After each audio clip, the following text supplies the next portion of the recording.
Hello again and welcome back to another tutorial. In this video, I'm going to show you how to delete all emails in Gmail. If you are new to the channel, please leave a like and consider subscribing. So without further ado, let's jump right in. Okay, so go over to your Gmail and at the left side corner, click More, then click on All Mail. Now you can just click this checkbox right here to select 50 emails at the same time and click Delete. Or you can manually check the emails that you want to delete. But if you really want to delete all of them, go ahead and click the box right here. And then here at the middle, it says select all conversations in all mail.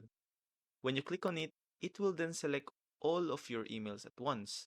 And there, as you can see, all 816 emails are selected. Then just go ahead and press delete. It will then show you this message to confirm that you really want to delete everything. And after you hit OK, all of your emails will go here in the trash section. And if you want to empty your mails, just hit empty trash now. And there you have it. You've successfully cleaned your Gmails. Well, I hope this one helps. See you guys on the next one. Thanks for watching.